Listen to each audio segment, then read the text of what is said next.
খবরের কাগজগুলো দেখা যায় না? এত হত্যা, এত মানুষ খুন কে করলো? এত ভঙ্গুর অবস্থা কেন? এতগুলো মায়ের কে খালি করলো? কেন করলো? কি দরকার ছিল এতগুলো জীবন নেওয়া? কে দিবে জবাব? লটপট করছে পড়ছে আর বলছে লা ইলাহা ইল্লাল্লাহু মুহাম্মাদুর রাসূলুল্লাহ। ঠিক তোমার এই দুনিয়াবি ক্ষমতা তুমি দেখো নাই? সে আল্লাহর নাম বলে নিহত হলো, তুমি তাকে দেখো নাই? সে মুমিন ছিল, তাকে হত্যা করা হয়েছে। একজন মুমিনকে হত্যা করলে ফাজাযাউহু জাহান্নাম, তার থাকার জায়গা জাহান্নাম। সেই মহিলা সাহাবী বাসায় গেলেন, ফিরে আসলেন, সিদ্ধান্ত পেশ করছেন, ইয়া রাসূলুল্লাহ আমি ধৈর্য ধারণ করতে চাই। দুনিয়ার এই অল্প কিছুদিনের কষ্ট সহ্য করতে পারলে আল্লাহ রাব্বুল আলামিন আমাদের জন্য জান্নাত রেখেছেন। ধৈর্যের বিষয়ে অনেক কথা বলা যায়। যুবক সন্তানের সামনে মাথাকে উলঙ্গ করে নির্যাতন করা হলো, পিতাকে পিটিয়ে হত্যা করা হলো। এরপরে আল্লাহ রাসূল সাল্লাল্লাহু আলাইহি ওয়াসাল্লাম এই নির্যাতিত পরিবারের পাশ দিয়ে যাচ্ছেন আর বলছেন, ইসবির ইয়া আলা ইয়াসার ইন্না মাউইদাকুমুল জান্নাহ। ধৈর্য ধরো হে ইয়াসির পরিবার, তোমাদের জন্য জান্নাত অপেক্ষা করছে। আলহামদুলিল্লাহ। একটা সময় মানুষ যে সত্য বিমুখ হবে, যতগুলো আলোচনা করলাম এতক্ষণ, যেগুলো দরকার, এই জিনিসগুলো যে মানুষের মধ্যে থাকবে না, মানুষ যে ধৈর্য হারা হবে, জালেম শাসক আসবে, তারা জুলুম করবে, নির্যাতন করবে, এগুলো আল্লাহ রাসূল সাল্লাল্লাহু আলাইহি ওয়াসাল্লাম আগে থেকে ভুলে গেছেন। তিনি ধৈর্য ধারণ করার পরামর্শ দিয়ে গেছেন। তোমাদেরকে একটা মহিলাকে দেখাবো, জান্নাতি মহিলা। আল্লাহ রাসূল মারা যাওয়ার আগে তাকে জান্নাতি ঘোষণা করে গেছেন। সেই মহিলা ছিল কালো, কুচকুচে কালো একটা মহিলা। একটা মানুষ মান কাতালা মুমিনান মুতাআম্মিদান ফাজাযাউহু জাহান্নাম। কেউ যদি একটা মানুষকে, একটা ইমানদার মুমিন বান্দাকে ইচ্ছা করে হত্যা করে, জেনে বুঝে, এই যে বুকে বুলেট মেরে হত্যা করা হলো, ইচ্ছাকৃতভাবে যদি হত্যা করা হয়, ফাজাযাউহু জাহান্নাম। একজন মানুষকে যদি কেউ ইচ্ছা করে হত্যা করে, একজন আল্লাহ বিশ্বাসী মানুষকে, লটপট করছে পড়ছে আর বলছে লা ইলাহা ইল্লাল্লাহু মুহাম্মাদুর রাসূলুল্লাহ। ঠিক তোমার এই দুনিয়াবি ক্ষমতা তুমি দেখো নাই? সে আল্লাহর নাম বলে নিহত হলো, তুমি তাকে দেখো নাই? সে মুমিন ছিল, তাকে হত্যা করা হয়েছে। একজন মুমিনকে হত্যা করলে ফাজাযাউহু জাহান্নাম, তার থাকার জায়গা জাহান্নাম। একজন মানুষকে হত্যার দায়ভার এত কঠিন আল্লাহ রাব্বুল আলামিনের কাছে। একজন মানুষ যদি নিহত হয়, কাবা ঘর ভাঙার থেকে একজন মানুষ হত্যা হওয়া আল্লাহর কাছে বেশি কঠিন, বেশি কষ্টের। আপনি কি বলছেন? একজন মানুষকে হত্যা করা এই পুরো বিশ্ব ব্রহ্মাণ্ডকে ধ্বংস করার থেকে কঠিন। লা ইয়াহিল্লু দামুন ইল্লা বিহিদা সালাস। তিনটি কারণের একটি কারণ ছাড়া হত্যা করা যাবে না। জেনা করলে হত্যা করতে হবে বিবাহিত মানুষ। যদি সে কাউকে হত্যা করে, তাকে হত্যা করতে হবে। মান বাদদালা দীনাহু, কেউ যদি ইসলাম থেকে বের হয়ে যায়, বলে আমি মুসলমান ছিলাম, এখন থেকে বাদ, আমি আর মুসলমান থাকলাম না, তাকে হত্যা করতে হবে। ইন্নামা ইউওয়াফাজ সাবিরিনা আজরুহুম বিগাইরি হিসাব। যারা ধৈর্য ধারণ করতে পারবে, এই জুলুম নির্যাতনের সময় ধৈর্য ধারণ করতে পারলে, তাদের জন্য রয়েছে কি? বিগাইরি হিসাব। হিসাববিহীন আল্লাহ রাব্বুল আলামিন মানুষকে কি দিবেন? আজর দিবেন, প্রতিদান দিবেন। বলুন আলহামদুলিল্লাহ। কাজেই আমাদের হারানোর কিছু নাই, ঠিক আছে? আমাদের মৃত্যু আমাদের জন্য উপহার। মৃত্যুর ভয় যাদের কাজ করে, তারা কাপুরুষ। মৃত্যুর জন্যই আমাদের সৃষ্টি করা হয়েছে। কুল্লু নাফসিন যায়িকাতুল মাউত ওয়া ইন্নামা তুওয়াফাউনা উজুরাকুম ইয়াওমাল কিয়ামাতি ফামান যুহজিহা আনিন নারি ওয়া উদখিলাল জান্নাতা ফাকাদ ফাজ ওয়া মাল হায়াতুদ দুনিয়া ইল্লা মাতাউল গুরুর। প্রত্যেকটা আত্মাকে মৃত্যুর স্বাদ গ্রহণ করতে হবে। এরপর তোমাদেরকে তোমাদের কৃতকর্মের প্রতিফল দেওয়া হবে পূর্ণ মাত্রায়।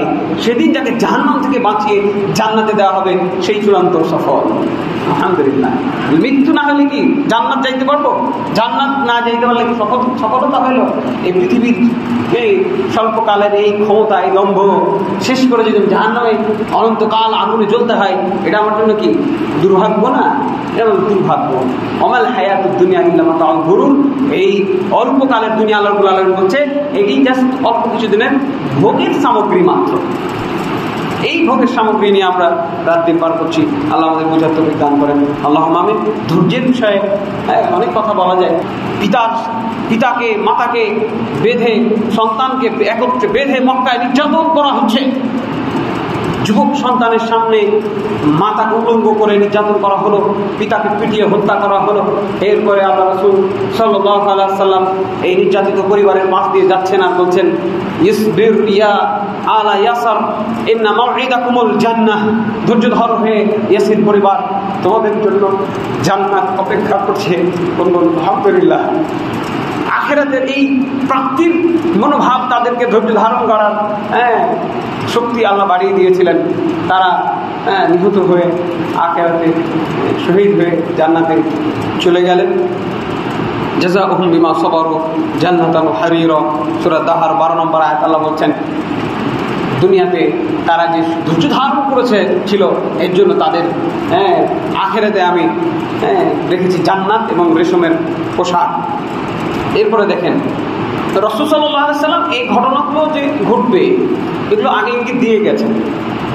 একটা সময় মানুষ যে সত্য বিমুখ হবে, যতগুলো আলোচনা করলাম এতক্ষণ, যেগুলো দরকার, এই জিনিসগুলো যে মানুষের মধ্যে থাকবে না, মানুষ যে ধৈর্য হারা হবে, জালেম শাসক আসবে, তারা জুলুম করবে, নির্যাতন করবে, এগুলো আল্লাহ রাসূল সাল্লাল্লাহু আলাইহি ওয়াসাল্লাম আগে থেকে ভুলে গেছেন।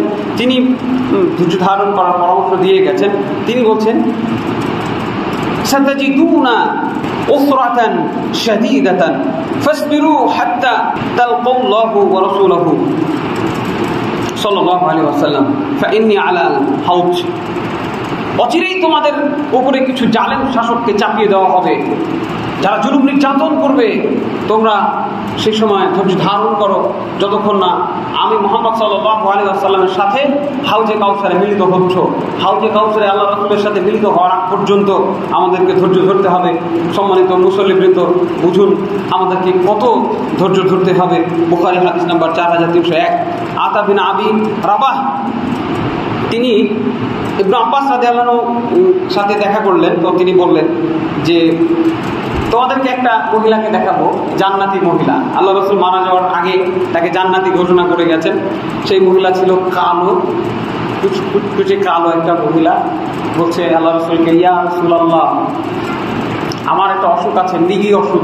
যখন অসুখটা ওঠে আমি উলঙ্গ হয়ে যায়, মানুষ আমাকে ভয় পায়, আপনি দোয়া করেন না আমার অসুখটা যেন ভালো হয়ে যায়। আল্লাহ রাসূল সাল্লাল্লাহু আলাইহি ওয়াসাল্লাম বললেন, দোয়া করবো তোমার অসুখ ভালো হবে, তুমি যদি ধৈর্য ধারণ করতে তাহলে তোমার জন্য জান্নাত। সেই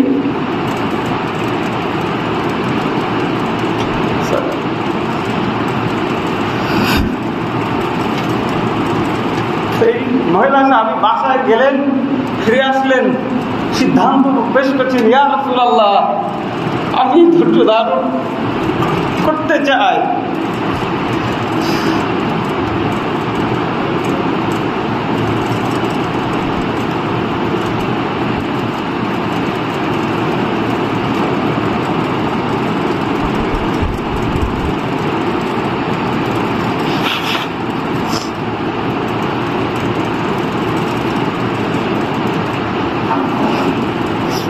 শুধু আমার জন্য একটু দোয়া করে দেন যেন আমি উলঙ্গ না।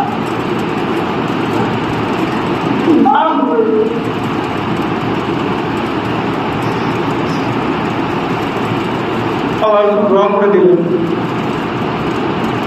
দুনিয়াতে জান্নাতের সুসংবাদ, জান্নাতি তুমি যাও।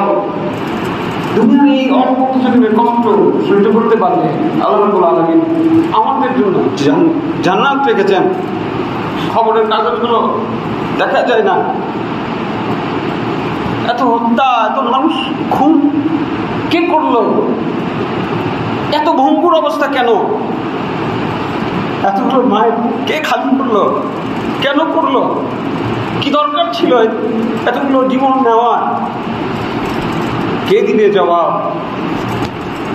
আল্লাহ রাব্বুল আলামিন একটা প্রাণ হত্যা কে অনেক বড় কিছু বলেছেন। মান কাতালা নাফসান বিগাইরি নাফসিন আও ফাসাদিন ফিল আরদ ফাকান্নাহা কাতালা আন-নাস জামিআ। কেউ যদি অন্যায়ভাবে একটা মানুষকে হত্যা করে, জমিনে বিপর্যয় সৃষ্টি ব্যতীত, সে যেন পুরো মানব সভ্যতাকে হত্যা করলো। নাউজুবিল্লাহ। একটা মানুষ, মান কাতালা মুমিনান মুতাআম্মিদান ফাজাযাউহু জাহান্নাম।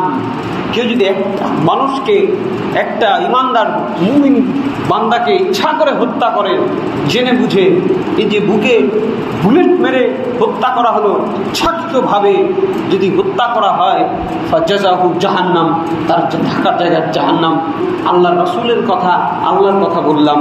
একজন মানুষকে যদি কেউ ইচ্ছা করে হত্যা করে, একজন আল্লাহ বিশ্বাসী মানুষকে, লটপট করছে পড়ছে আর বলছে লা ইলাহা ইল্লাল্লাহ মুহাম্মাদুর রাসূলুল্লাহ, ঠিক তোমার এই দুনিয়াবি ক্ষমতা তুমি দেখো নাই? সে আল্লাহর নাম বলে নিহত হলো, তুমি তাকে দেখো নাই? সে মুমিন ছিল, তাকে হত্যা করা হয়েছে। একজন মুমিনকে হত্যা করলে ফাজাযাউহু জাহান্নাম, তার থাকার জায়গা জাহান্নাম। কোন মানুষকে হত্যা করা যায় না তিনটি কারণের একটি কারণ ছাড়া। কোন মানুষকে হত্যা করা জায়েজ নয়, বৈধ নয়, তিনটি কারণের একটি কারণ ছাড়া। শাইখুন জানি, বিবাহিত জেনাকারী, বয়স হয়ে গেছে, জেনা করেছে, বিবাহ করার পরে তাকে হত্যা করতে হবে। কেউ যদি কাউকে হত্যা করে তার বিচার হবে, তাকে হত্যা করতে হবে। রাসূল সাল্লাল্লাহু আলাইহি ওয়াসাল্লাম বলছেন, এই পুরো গ্রামবাসী মিলে যদি একজন মানুষকে হত্যা করে, পুরো গ্রামবাসীকে আমি হত্যা করে ফেলবো। একজন মানুষকে হত্যার দায়ভার এত কঠিন আল্লাহ রাব্বুল আলামিনের কাছে। একজন মানুষ যদি নিহত হয়, তার থেকে কঠিন হচ্ছে কাবা ঘর ভেঙে যাওয়া। কাবা ঘর ভাঙার থেকে একজন মানুষ হত্যা হওয়া আল্লাহর কাছে বেশি কঠিন, বেশি কষ্টের। আপনি কি বলছেন? একজন মানুষকে হত্যা করা এই পুরো বিশ্ব ব্রহ্মাণ্ডকে ধ্বংস করার থেকে কঠিন। লা ইয়াহিল্লু দামুন ইল্লা বিহিদা সালাস, তিনটি কারণের একটি কারণ ছাড়া হত্যা করা যাবে না। জেনা করলে হত্যা করতে হবে বিবাহিত মানুষ, যদি সে কাউকে হত্যা করে তাকে হত্যা করতে হবে। মান বাদদালা দীনাহু, কেউ যদি ইসলাম থেকে বের হয়ে যায়, বলে আমি মুসলমান ছিলাম, এখন থেকে বাদ, আমি আর মুসলমান থাকলাম না, তাকে হত্যা করতে হবে। তবে এই হত্যাগুলো কে করবে? আপনি? আমি বের হয়ে যাবো আমি, এখন আপনারা আমার সাথে বের হবেন হত্যা করতে না। এই বিশৃঙ্খলা আল্লাহ শেখান নাই, সাহাবায়ে কেরাম শেখান নাই। এগুলো দায়িত্বশীল আছে, কোর্ট আছে, জজ আছে, তারা হত্যার আদেশ দেবেন, প্রশাসন তাদের হত্যা করবে। এদিকে তো তাদের সময় নাই ভাবার।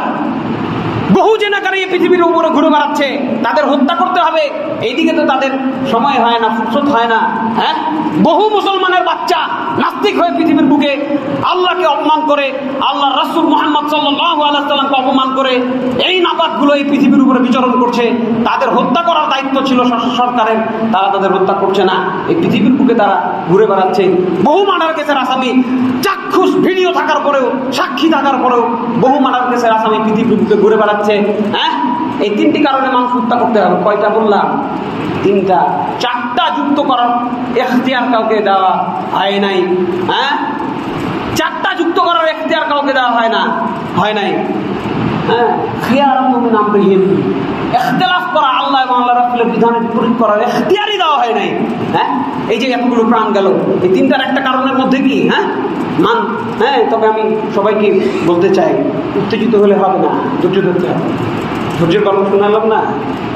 জালেমদের জন্য বদদোয়া করতে হবে, জুলুমের বিরুদ্ধে আল্লাহর কাছে নালিশ দিতে হবে। আপনি ধৈর্য ধারণ করুন। বিশৃঙ্খলা আরো বাড়াইলে আরো হতাহত হবে, আরো ক্ষতি হবে। বেশি বেশি আল্লাহর কাছে আমাদেরকে পানা চাইতে হবে।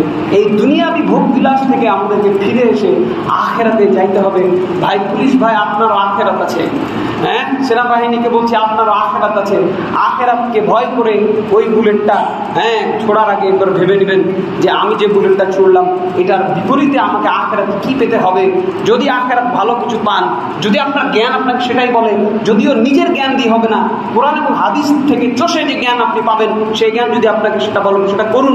যদি না করেন এই থেকে ফিরে আসুন। সবাইকে বলবো, শাসক বর্গকেও আমি এইটা অনুরোধ রাখছি যে নির্যাতনের সকল পথ পথ রুদ্ধ করুন, মানুষকে শ্বাস নিতে দেন, হাত ছেড়ে বাঁচতে দেন।